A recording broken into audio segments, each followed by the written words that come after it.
Преди няколко месеца попаднах на един подкаст, в който един човек обясняваше как е започнал да произвежда шоколади. Шоколадите са български, казват се Бенемисимо. Историята беше доста интересна, затова реших да ги тествам.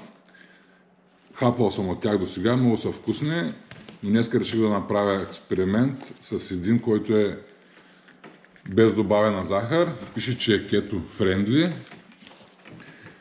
Има 49 грама мазнини, 17 грама, но всъщност има 21 грама на 60 грама, защото шоколада е 60 грама. Има 21 грама мазнини, 17 грама въглехидрати, без добавена захар и 11 грама протеин. Ще хапна, може би, половината шоколад само, няма да хапна целия.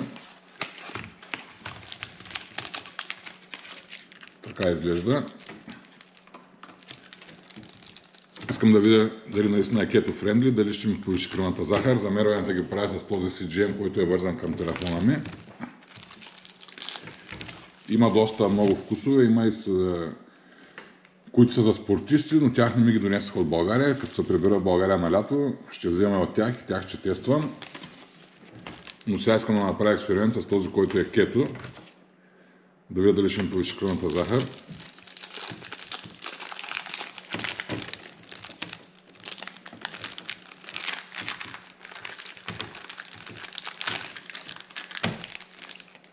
Да речем, че това е половината, около 30 грама.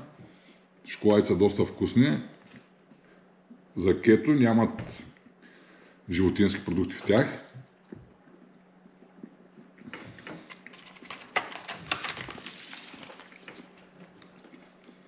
Този е с лешник и черница. Ние му викахме бобонки, не знам на друго място как му казват.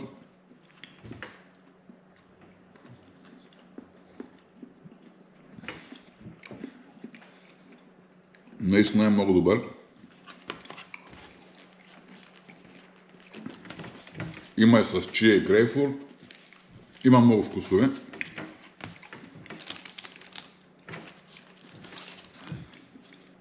Вижте са plant-based. Така че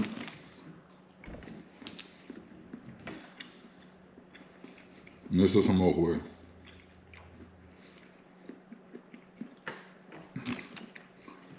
Хапам си шоколада и по-късно ще се включа да ви покажа дали има повишение на кръвната захар, след като пише, че кето, марката е Бенемисимо или Бенджамисимо. Човека каза, че може да се казвате по двата начина, но той се казва Бенямин, затова са кръстени Бенемисимо. Доколкото гледа в подкаста, той каза, че 25% остава в България от производството, останали 75% заминават в чужбина, явно има доста интерес в чужбина, ние сме са хубави. Така, по-късно ще се включим.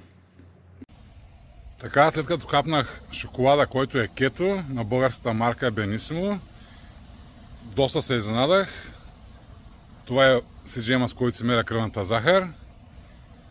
Кръвната ми захар се повиши само от 5,3 до 5,9, което е само с 6 десети. Въобще, мислех си, че ще се вдигне доста повече за шоколад. Явно наистина кето шоколад, така че ако се хапва шоколад и искате кръвната захар да е в норми, просто си вземете от той. Това е.